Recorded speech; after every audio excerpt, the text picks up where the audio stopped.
This is Rumble with Michael Moore, and I am Michael Moore. My guest today is human rights and environmental activist lawyer Steven Donziger. Donziger is the lawyer who successfully sued the Chevron oil company on behalf of the people of Ecuador for deliberately discharging 16 billion gallons of toxic waste in the Ecuadorian Amazon between 1964 and 1992. For this amazing legal victory, what has Steven Donziger received? Well, today is the 800th day of his house arrest after Chevron has turned the legal tables on him. This is a bizarre Orwellian story that is happening right now, right here in the United States of America. And I wanted all of you to hear this. Please make sure you are sitting in a stable chair or are walking on a flat surface as you're listening to this, because this has just blown my mind. And I need to not just have my mind blown by myself. I need your minds blown with me so we can figure out what to do here, my friends. And thanks again to all of you who joined us on Tuesday night for our very first live stream Q&A. We had a great time with it, and I'll post a couple things from it. This is a Q&A I did with the members of my Substack. Become a member. If you don't want to become a member, just sign up for the free subscription to my weekly letter and to this podcast. It'll be sent right to you in your email. Go to michaelmoore.com to do that. So before we bring on Steven, let's give a shout out here to our OG underwriter, Anchor.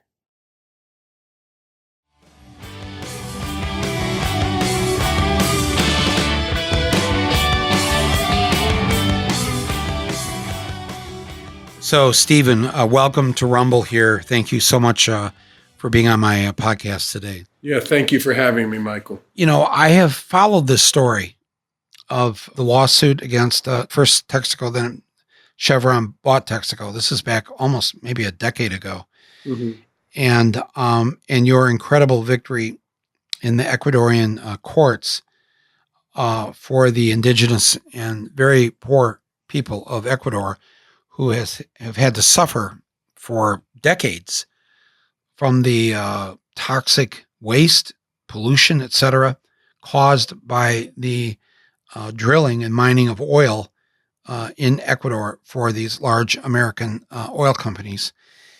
And then you had this, a decade or so, you had this incredible victory of over $9 billion that the Ecuadorian courts said that Texaco Chevron had to pay to all the people who've been harmed in Ecuador.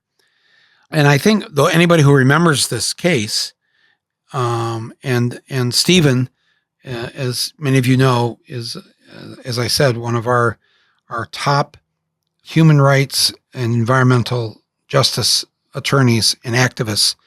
It's one of those rare victories that happened back then. And then I think a lot of people sort of then just probably forgot about it, weren't paying much attention. And then all of a sudden recently, thanks to other people who've been covering this, from Katie Halper on her podcast, Democracy Now! and others, all of a sudden I come to find out, and my apologies for not knowing this, that you are, as of today, this is day 800 of you being under house arrest for, just to be clear, and I'm going to turn this over to you because you're obviously the best person who could tell this story. But these 800 days, do you have an ankle bracelet on? Yeah, I do. So I come to you today, Steven, completely at a loss to explain to the people who are listening to this that how in the United States of America, and I almost sound like I'm being ironic here, but because we now know we can no longer say, how is it that in the United States of America? Well, we've learned now, everybody's got their comeuppance, everybody's got the lesson that yes, just practically anything awful can happen in the United States of America. and your story, it has messed with my head to such an extent. And I thought, how can I do this podcast in a way that will be effective, that will help people understand, to ask more questions and to demand justice here.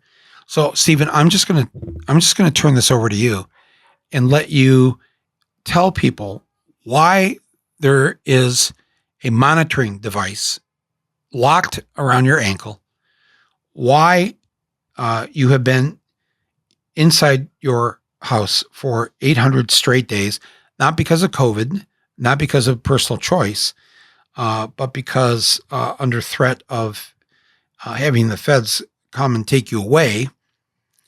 What did you do? What did you do to where our justice system, at least 2 judges now that I know of that are involved in putting you through what seems like a living hell? Tell them what has happened, and then we'll take it from there. Thank you so much, Michael, for having me. I've been, admired your work for a number of years, so it's a real honor. I mean, basically what happened is I got out of law school in 1991. I wanted to do human rights law. I was invited to go to Ecuador, the Amazon of Ecuador, where I had been told that there was a massive pollution problem caused by Texaco. Went with some other lawyers, some scientists. We spent a week down there, expected to see pollution, saw really what looked like an apocalyptic nightmare with like literally lakes of oil on the ground of the jungle, hundreds of open air unlined waste pits that Texaco had abandoned. And they had pipes on the sides that were running the cancer-causing oil waste into rivers and streams that the indigenous groups were drinking out of, getting their drinking water out of, were bathing and fishing. There were massive health problems, and it was just shocking to me to witness this with my own eyes.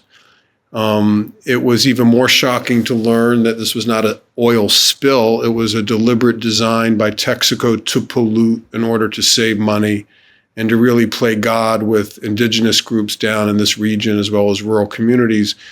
The upshot is over, the 50 or so years since this problem began to manifest, thousands of people have died of cancer and other oil-related diseases. It's not a well-known situation, I think, largely because of its geographic isolation and because, the big media in the United States has for the most part ignored the story. But we filed a lawsuit here in New York in 1993 against Texaco, where Texaco's headquarters were. Texaco fought for 10 years to move the case down to Ecuador, where they thought they could get it dismissed. They succeeded, so that took a big chunk of time. A lot of people hurt and died during that time. We ended up going down to Ecuador, where they accepted jurisdiction. We fought for 8 years, won a historic judgment in 2011. The trial was 8 years because Chevron tried to obstruct it and delay it constantly because they were scared of the evidence. The evidence against them was overwhelming. There were 105 technical evidentiary reports, 64,000 chemical sampling results that all pointed to massive and probably unprecedented oil pollution in the world. It's called the Amazon Chernobyl, and the suffering has been intense. Chevron bought Texaco in 2001, so they inherited this problem. The company had left Ecuador in 1992, and all the waste is still there. You can go down there today and see Olympic-size kind of pools of oil all over the place. The judgment that we won was affirmed by 6 different appellate courts, 28 appellate judges, the Supreme Courts of Ecuador and Canada. Chevron had promised U.S. courts to comply with the judgment, to pay it as a condition of moving the case out of the United States to Ecuador. They immediately went back on their word. They threatened the indigenous peoples with what they called a lifetime of litigation if they didn't drop the case. This is after the indigenous groups had won. And they then adopted a campaign to demonize the lawyers, primarily me, I was instrumental on the legal team, but hardly alone. There were several lawyers, but because I live in New York and I had become sort of the public face of the legal team, they targeted me with this demonization campaign. And they have since been harassing me through a federal judge here in New York named Lewis Kaplan, who's a former tobacco lawyer, for about the last 10 years. They first sued me literally for $60 billion in damages. They sued me personally. I'm a human rights lawyer. I live in a small apartment in Manhattan. I'm not a person of great means. And they sued me for the most money anybody has been sued for in American history. When I didn't quit and that didn't work, they sued me under the racketeering statute, me and all of the 47 named villagers in Ecuador who were on the lawsuit, claiming that the whole case was a conspiracy to extort money from them. And Kaplan denied me a jury in this civil RICO case. He let Chevron bring up a witness from Ecuador to whom they paid a bunch of money, $2 million plus. They coached him for 53 days, the Chevron lawyers, and he came in court and lied about me, claimed he had been in a meeting where I approved the bribe of a trial judge in Ecuador, which was completely preposterous and false. There was no evidence to support it. And again, the courts down there had rejected this evidence, but Kaplan, this former tobacco lawyer, found me liable for fraud on the judgment, which enabled Chevron then to go after me personally. They got Kaplan to impose literally millions and millions and millions of dollars of court costs and fines on me to reimburse them for their legal fees used to create this fake case against me. That essentially wiped me out. They took money out of my bank accounts. They took our life savings. I'm married with a young son. And when they sought my computer and cell phone, and Kaplan ordered it, I was very open with Kaplan and said, I'm going to appeal this order because it contains privileged information that's protected by the law. And Chevron does not have a right to know our internal deliberations or any of this privileged information. And so he held me in civil contempt of court, which is what I wanted so I could get an appeal of this order, this unprecedented order. And while I was appealing the lawfulness of his order that I turn over my confidential information to Chevron, he charged me with criminal contempt of court for appealing while his order was on appeal. Again, unprecedented. He took his charge to the U.S. Attorney's Office here in Manhattan that promptly rejected it and declined to prosecute me. He didn't quit.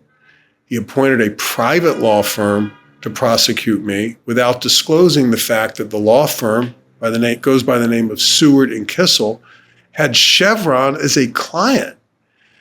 He then did something even more outrageous. Rather than the case being assigned through the normal random assignment process, he appointed the judge himself, Loretta Preska.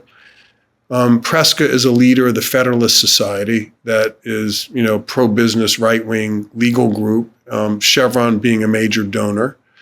So both the prosecutor from the Chevron law firm, the judge, had strong ties to Chevron. Preska, at the request of the Chevron lawyer prosecuting me, promptly locked me up as a flight risk, which was completely preposterous.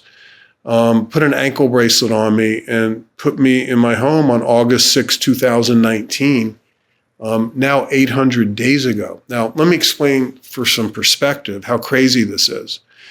In the history of the United States, in the context of criminal contempt, which happens when judges get angry at lawyers and feel like they're disobeying their orders, in the entire history of the federal court in New York, which began in 1789, the longest sentence ever given a lawyer convicted of my level of offense is 90 days of home confinement.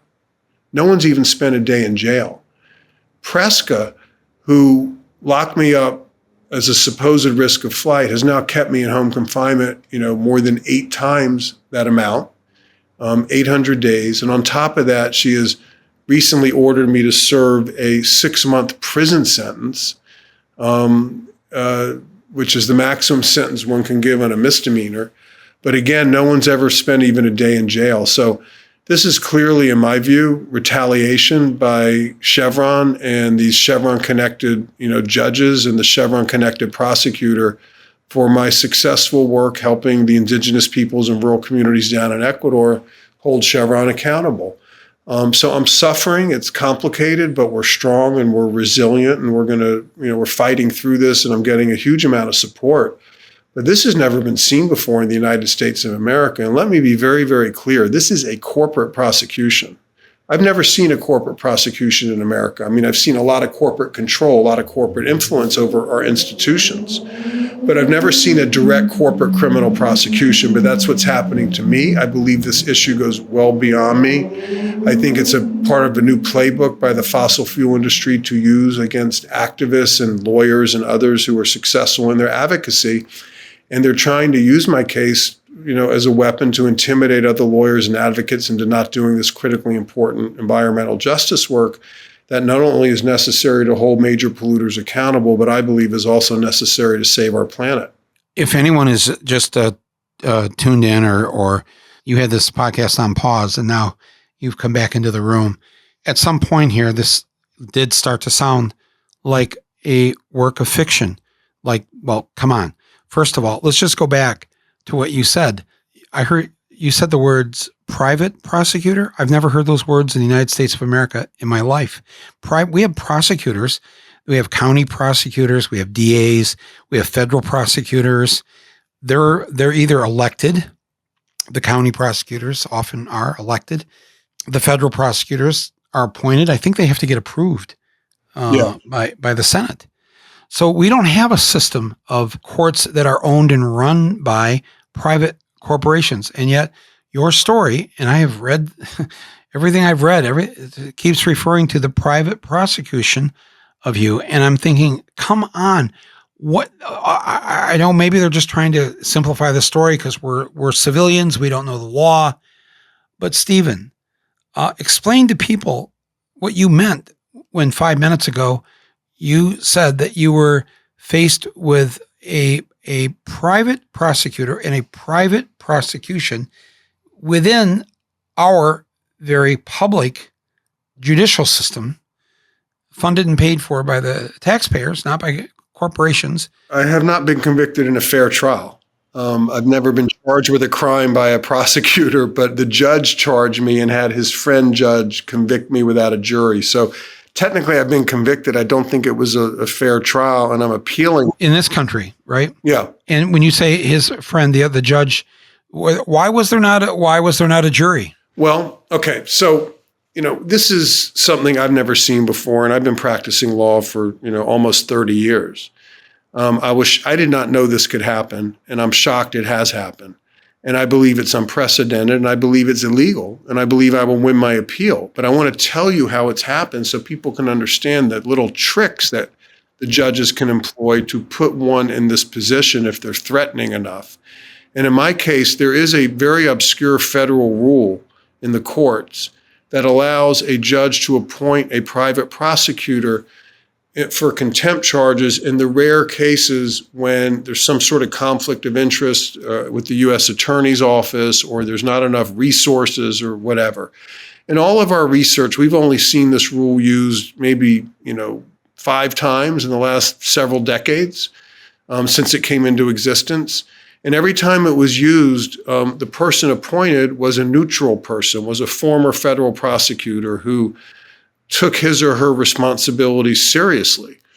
So it's extraordinarily rare to see this, but what's never happened and is happening now in my case is the person appointed by the judge is not neutral. The person appointed works for Chevron, and Judge Kaplan essentially turned over our public prosecutorial apparatus to a private corporation to prosecute its main critic and deprive him of his liberty, not just for a day or a week, but now of, over 2 years.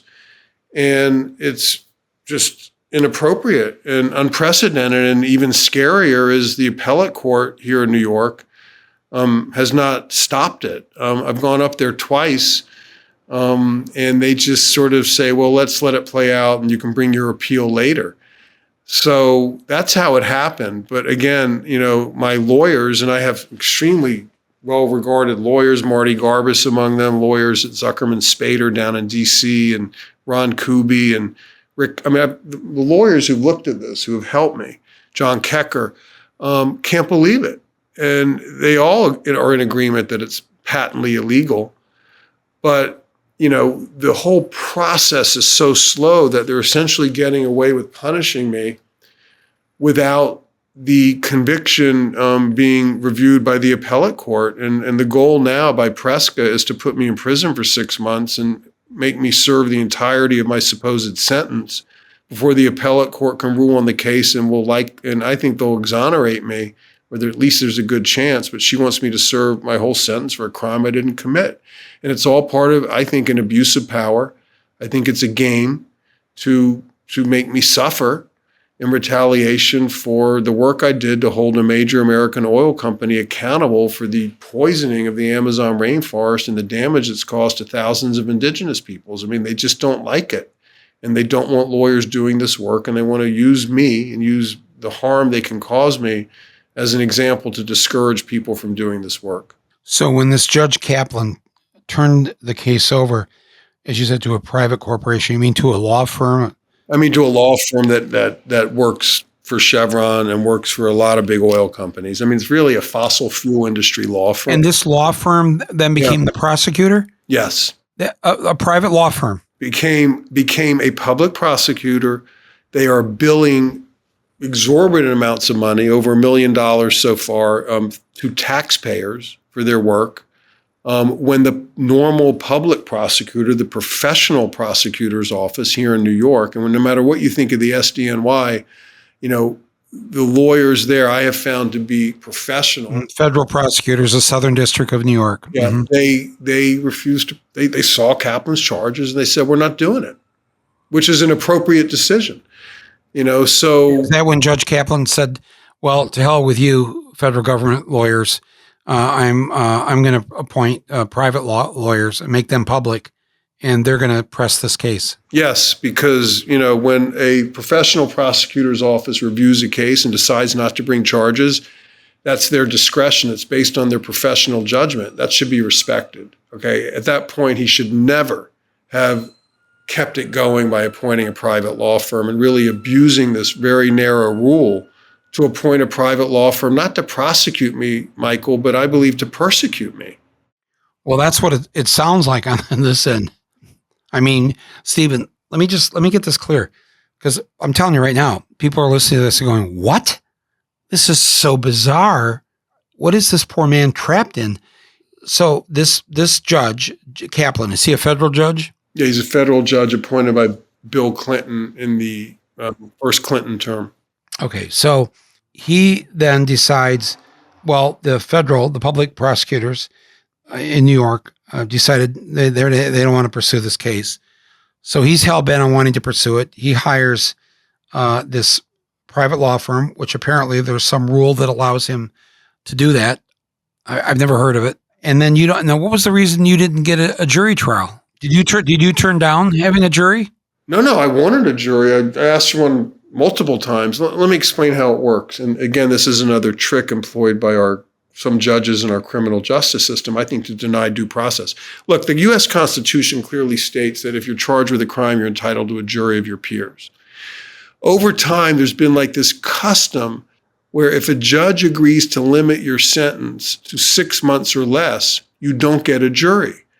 So what Preska and Kaplan did in this case is, even though they charge you with criminal contempt, and even though I believe I was entitled to a jury, Preska says, okay, after locking you up for over 2 years pre-trial, I'll limit your sentence to 6 months. Sorry, buddy, you can't get a jury in the criminal case. So the very judge who had already ruled I was a flight risk and ruled I was flouting court orders, which was not true, the same judge who'd locked me up for over 2 years became my fact finder, which is really frightening. So naturally, she found me guilty, obviously to justify the fact she'd already locked me up for 2 years, because I think what's really driving this is the desire to criminalize environmental advocacy. I mean, that's what really this is. Criminalize legitimate advocacy, and that's what they're doing to me. And a jury would never buy it. They know a jury would never buy this ridiculousness. So they just maneuver through the system.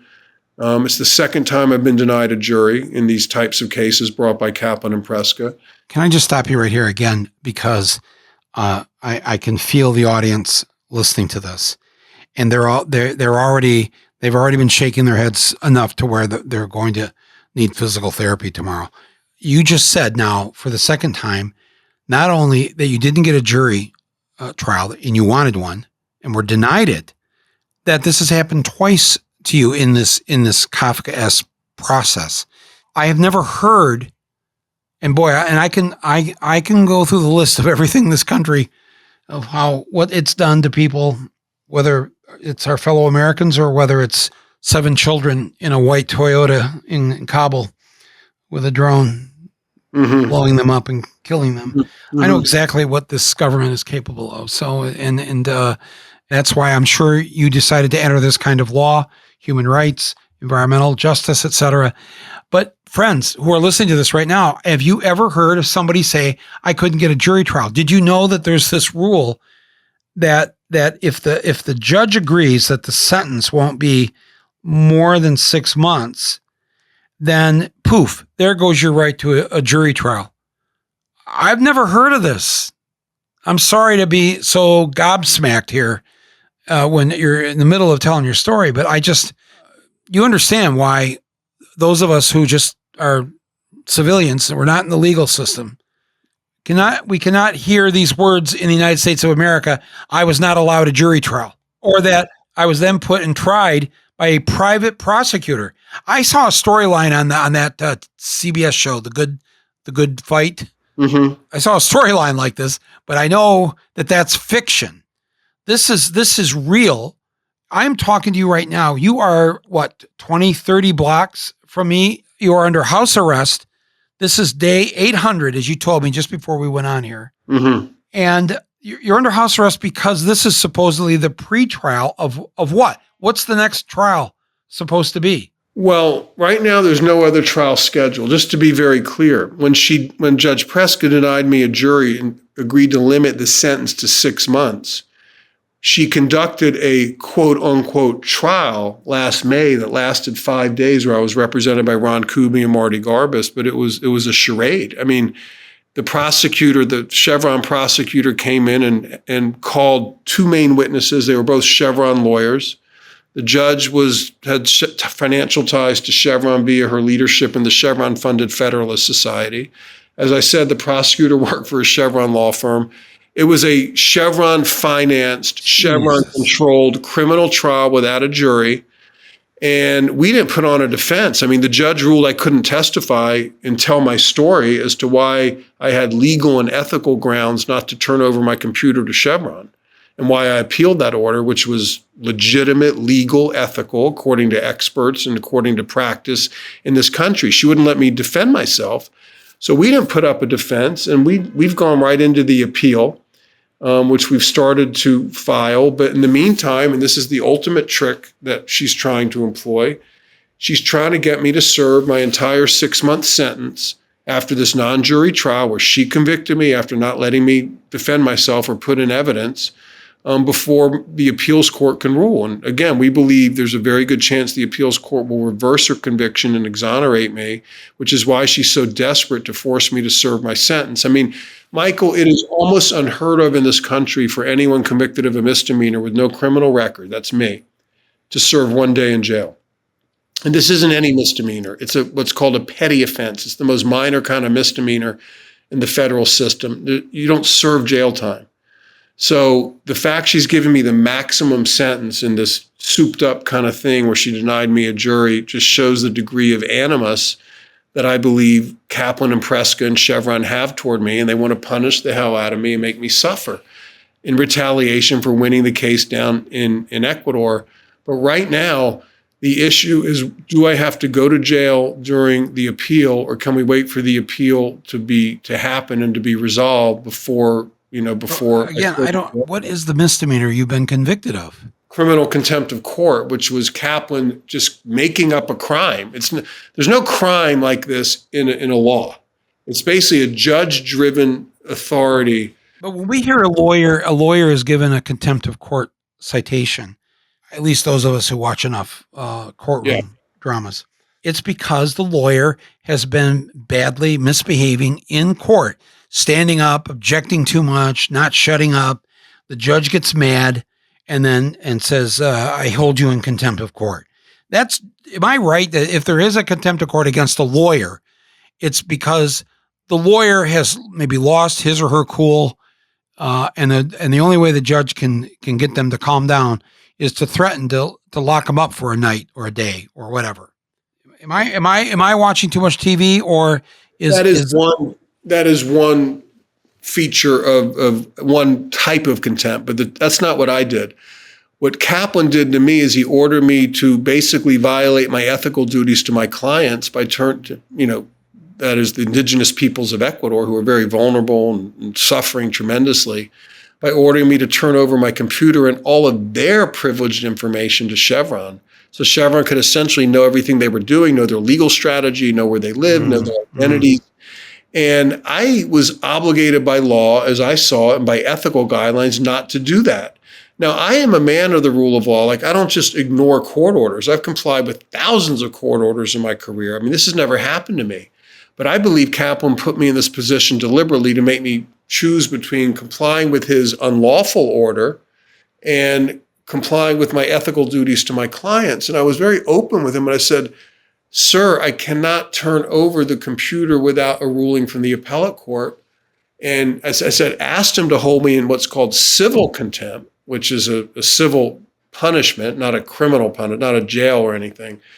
And he finally did that, and I appealed. That enabled me to appeal his order to the appellate court. And again, while it was on appeal, he charged me with criminal contempt of court. And it was his decision and his decision alone. Now, I happen to think that judges should not have that kind of power, that it has to be approved by a normal federal prosecutor. And, not to go back to civics or anything, but in our country, in all rule of law countries, crimes are charged by the executive branch, by a prosecutor. They're not charged by judges. Okay. Judges preside over the cases. They don't charge the crimes. In this case, Kaplan essentially served as my prosecutor, my grand jury, my regular jury, my fact finder, and now my executioner. I mean, it's like all consolidated in the judicial branch. And again, it's just obviously unconstitutional. Did you ever turn over your laptop or your phone or whatever so that they could glean the information they wanted from these devices? No, I have not yet. And I say yet because I'm more than willing to, as long as a protocol can be put in place that protects privileged information. I mean, Chevron, he had ordered Chevron to be able to use any search term they wanted to look at anything on my computer. I mean, it was not a proper protocol, and it would have forced me to violate my ethical duties to my clients. So, I look forward to the day when we can resolve this by negotiating a protocol that protects privileges and is consistent with the law. But I've never said I would never turn over my computer. That hasn't happened yet, so I'm not in a position to turn it over, but I hope to be at some point. But, I don't think they really want my computer. I think what they want is to have me locked up in jail, and they're using, the computer as a pretext to do so. Well, yes. And they don't even in some sense want just you locked up in the jail. What they want is you as an example. That's why they haven't done this under the cloak of secrecy and darkness. That you weren't sent off to a black site where, everybody had hoods on their heads. No, this is to send a message, one I hate to be sending out via this podcast, to anybody else out there who would dare to take on these oil companies, to do it in the way that you've done it, to protect your indigenous clients by not allowing their information to be had by the oil company, and willing to actually be under house arrest for over 2 years. And you're, I assume they've disbarred you by now, right? That's another incredible thing. They disbarred me without even giving me a hearing where I could present actual evidence. Okay, so you can't make a living. This should send a chill down the spine of any young lawyer, any young activist, that if you want to end up like this guy, and Steven Donziger is someone who played by the rules, someone who went to Harvard, you aren't just somebody that they could just, find and kick to the curb. You're one of our top environmental lawyers or top human rights lawyers. And this case is so outrageous that the United Nations Human Rights Commission has come to your side. Tell us about that. This is just stunning that now we have the UN and Amnesty International saying that there is a crime being committed against you by this so-called democracy. Yeah. I mean, it's extraordinary, isn't it? And embarrassing, I shall add, for our country. I mean, basically, United Nations has various, as you know, human rights bodies and working groups, one of which is called the Working Group on Arbitrary Detention, where lawyers from Amnesty International filed a petition about my case last January. And a few weeks ago, they ruled that my entire detention at home was arbitrary, was a deprivation of my liberty and violation of international law. And they ordered the U.S. government to have me released and to pay me compensation for the harm caused to me and my family. And this came down about, a week or so before Judge Prescott sentenced me to the 6 months, and we brought it to her attention. Our position is the government, through her, she's obviously a government official, is obligated to comply with this order. And of course, she completely ignored it. There's this whole view in the Federalist Society world, these pro-business judges, that international law doesn't apply to the United States. And she treated the decision with nothing but hostility. But it's an incredibly important decision. I urge people to read it. It's on our website. It was signed by 5 highly esteemed international jurists who reviewed the record of what they were doing to me and concluded that it was a violation of international law. And I assure you, Michael, that if this kind of thing was happening in another country that was not friendly to the United States, a country like maybe, Russia or China or Turkey, the congresspersons in the State Department, country like Iraq, for example, Iran, would be condemning it. They'd be all over it. Yeah. They'd be all over it, and they're just totally ignoring it. And it's unfortunate, but it's a powerful, powerful decision that gives me enormous support and confidence.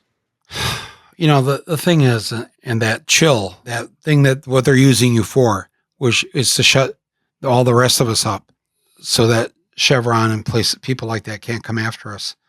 It makes it more incumbent upon all of us to speak out, to go after them like we've never gone after them before, to get you out of house arrest, to end this madness with this private prosecution of you with these private corporate attorneys that are hired by this judge who has this connection to Chevron itself. One of your attorneys, I haven't spoken to him about your case, but I will now because he used to be my attorney more than a decade ago. He is, Martin Garbus is who I'm referring to. His career began back in the 50s, early 60s, defending Lenny Bruce, the comedian, because he was constantly being arrested for telling off-color jokes in comedy clubs. That was seriously, young people are, what? Yeah. Yes, they used to arrest comedians and put them in jail for saying bad words. But especially when the comedian started cutting too close to the bone politically, what was going on in our society, that's when they got in big trouble. And Martin Garbus defended Lenny Bruce. And with me, the Bush administration had sent me an official notice that they were prosecuting me for going to Cuba, because I took my camera crew to Cuba to film how the Cubans do their healthcare system for my film Sicko. And they were upset at me for that, and they were starting the proceedings to arrest me and prosecute me.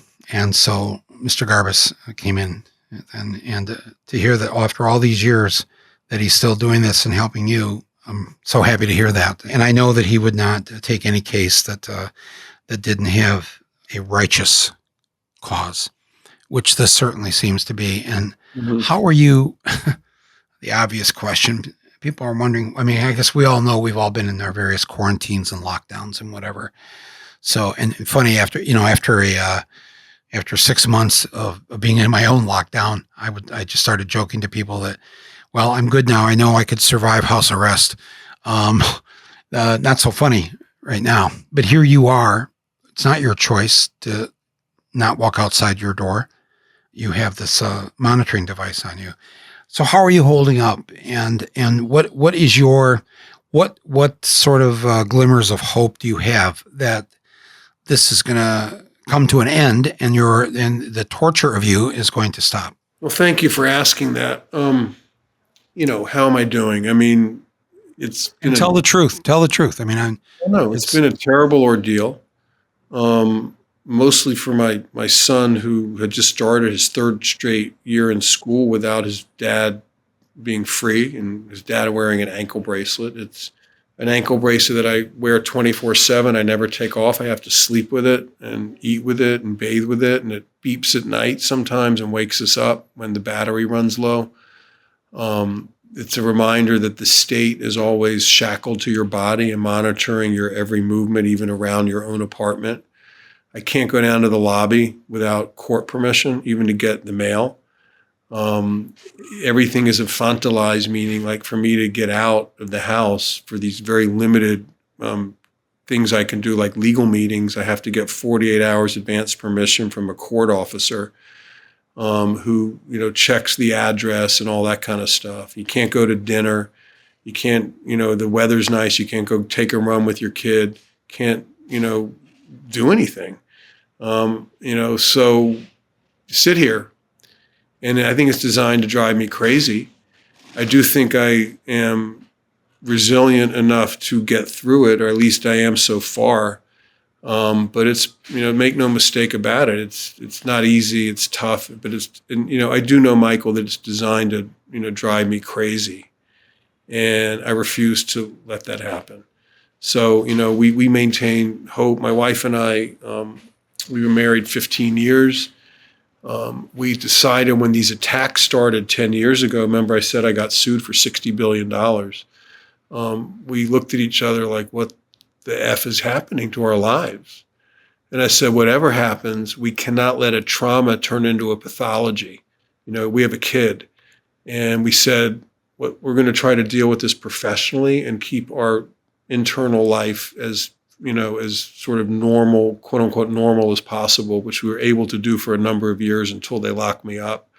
We still are committed to creating some degree of happiness every day in the four walls of our home, despite the situation. But it is, it's just, there's just no end in sight. And it's terrifying, honestly.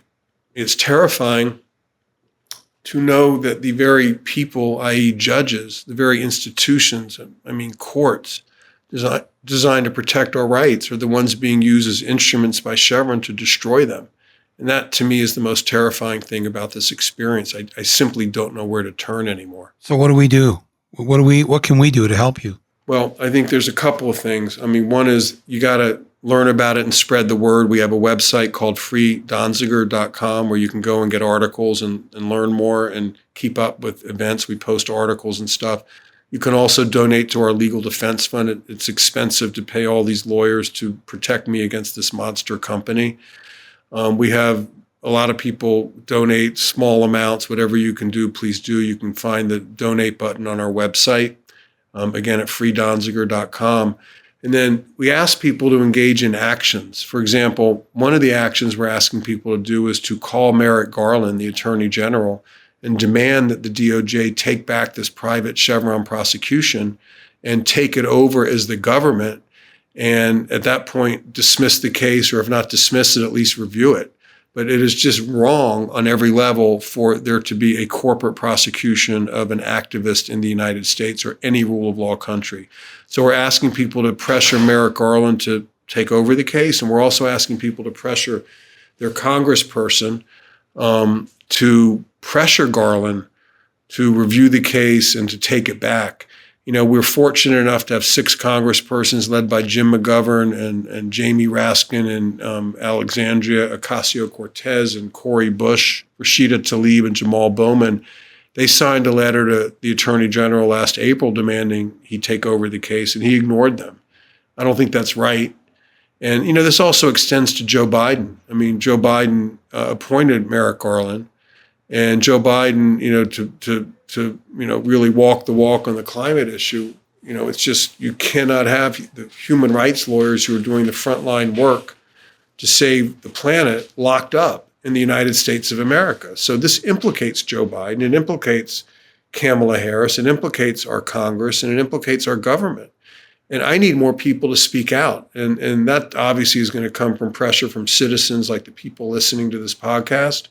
And, so the more you can do, the more it can help me. And you can learn more about the actions at the website. Again, it's freedonziger.com.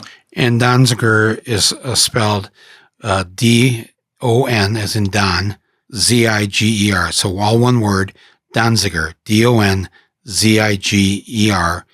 freedonziger.com. I will have a link here on whatever platform you're listening to this podcast. It'll be on our page here. There'll be a link, and you can go right to the site.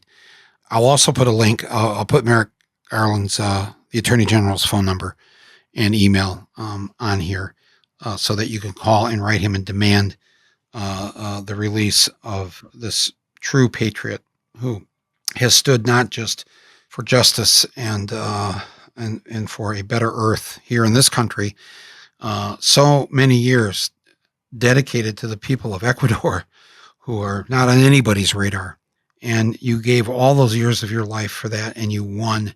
You won it. Have they paid a dime of what they were ordered to pay, Chevron? No, they have not. But to the people of Ecuador?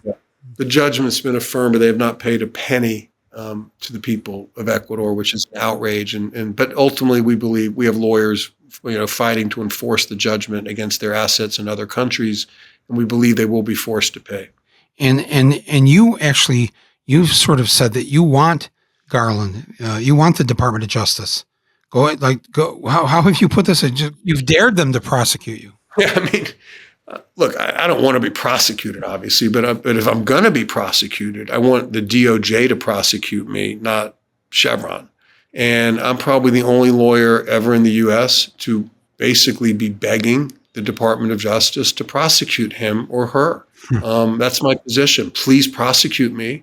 If you're listening, Attorney General, look at this case and please do not let Chevron prosecute me and lock me up like this. It's just not right. It's not consistent with our Constitution or our laws. So I'm asking you to prosecute me.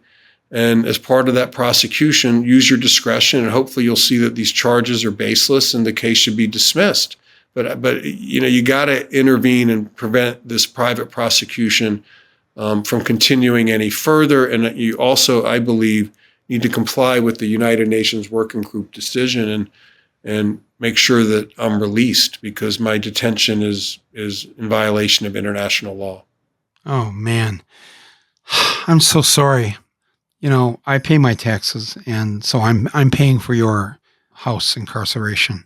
Well, I want to say this about money, if I may. Yeah. I estimate the prosecution of me by Chevron cost taxpayers $2-3 million at least. It's just the fees for the private Chevron law firm. They're grifters. They were billing taxpayers to prosecute me as Chevron. In addition to all the staff time and the use of the courtroom, and this has gone on for 2.5 years now, all the legal work. And this is a misdemeanor.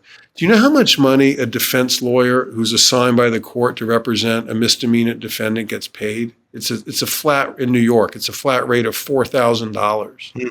Okay, I'm a misdemeanor defendant, and they have spent millions of dollars on this because it's a retaliation case, and it's the taxpayers are subsidizing my prosecution and my detention. Not because it's in the public interest, obviously, but to help Chevron extinguish the voice of an important lawyer, or try to at least. Obviously, I'm still talking, and I will talk for as long as I'm out in my house, even though I'm detained.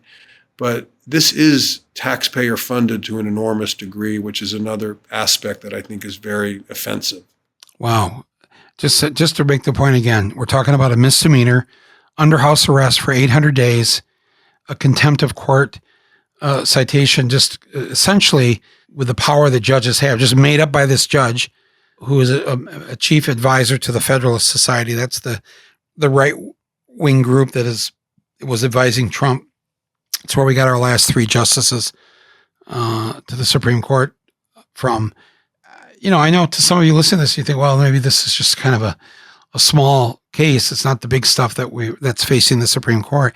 But my friends, I don't even need to say this to you. If you're already listening to this podcast, you know that if we let them get away doing this to just one person, we're all in trouble. We're all under threat.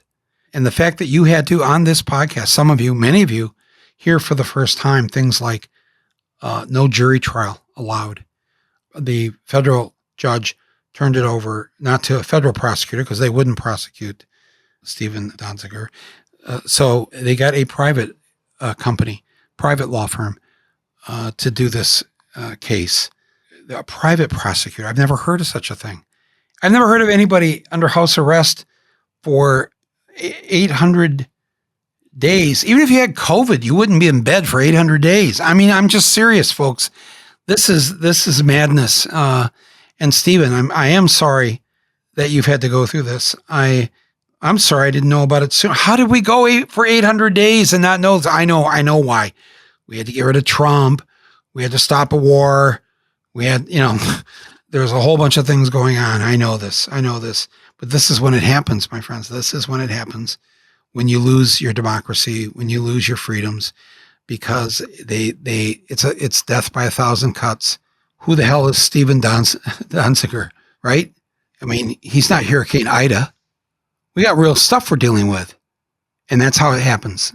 Bit by bit by bit. That person there, boom. People don't talk about it. They don't know about it. Has there been a story in the Times about this, about this house arrest? No.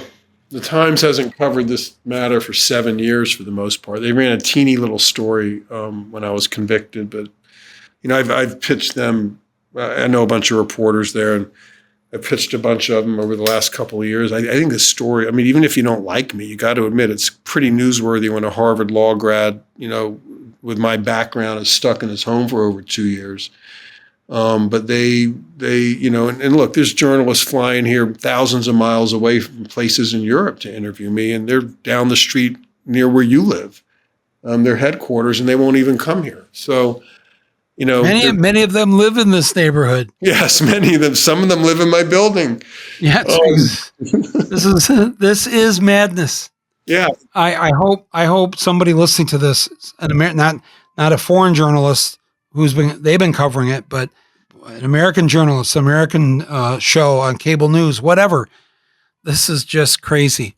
I will do my part to raise hell about this.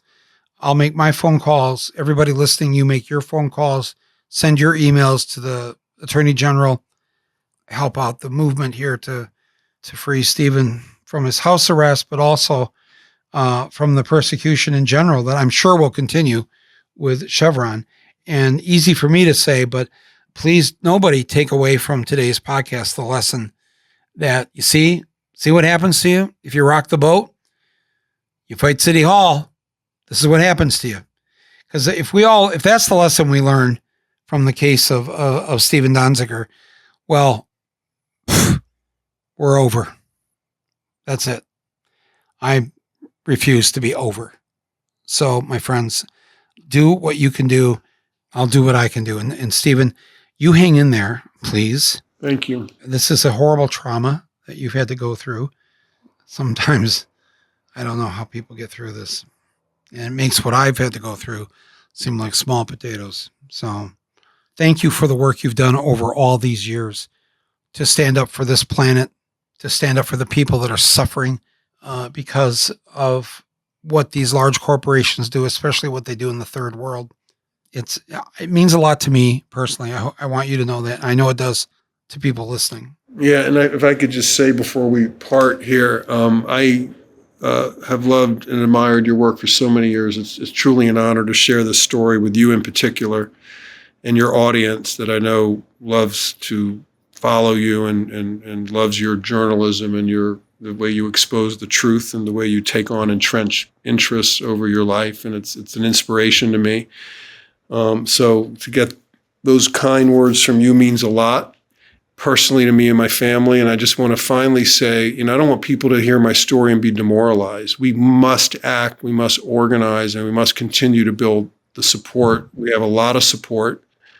And I want to just end by saying, this is happening to me because the people of Ecuador spoke truth to power. They won a historic court case, and they were successful and continue to be successful. This is happening because of our success, not because of anything wrong that occurred. And I want to be very clear about that. When you are successful, you're going to be subject to these kinds of attacks. I think this is wholly unjustified, the attacks. But just remember, it's happening because of our success. So let's continue to organize and push this out there and spread the word. And I thank you again for the time. Thank you, Stephen. And thank you to all of you who've listened to this podcast today. We have work to do. So let's do it. And you hang in there. Help, I hope, is on the way here. I have a feeling that the thousands of people who listen to this are not people who are couch potatoes. We are active citizens in our democracy. And in fact, it's almost redundant to have to even say you're an active citizen, because if we're not active in a democracy, if you're not active, the democracy ceases to exist. It's only a democracy because the citizens are active. And we can't let this continue with you. And God, man, it just makes me wonder how many other Steven Donzigers there are in this country. I think we know the answer to that, of people who have been abused by our justice system that oftentimes is not set up for justice. It's set up to help those who are well off and do not want things to change. And they can see the tide. They can see the rising tide that's happening. They can see the younger generation not willing to put up with this any longer, and to not go through another generation where we have this kind of disparity. It has harmed us as a people. It has harmed our environment. And to put up with it a day longer is to acknowledge that it's okay to let this all go away. Well, it's not okay with me. So everybody listening, do your part. Go to these links. Go to freedonziger.com, and we'll do our best to help Stephen here. All right, my friends, that's it for today. Thank you to our executive producer, Basil Hamden, and our editor, Nick Quaz, and sound engineer, Donald Bornstein, our researcher, Harrison Malkin, and all others who assist me in doing this. Thanks to all of you paid members who tuned into the live Q&A here this week. That was a lot of fun. We'll do another one next month. If you are already a member of my Substack, where you get my column each week and this podcast emailed to you, thank you for being a member. It's free. And for those who want to donate to the cause here of what we're trying to do, then we do this little Q&A every month, and we have a movie night. And so if you want to join us, please do that. It was a lot of fun. All right, everybody. Man, this kind of knocked the wind out of me here. I'm in such a rage that I hate it when I don't know shit that's going on. And I followed this case almost a decade ago.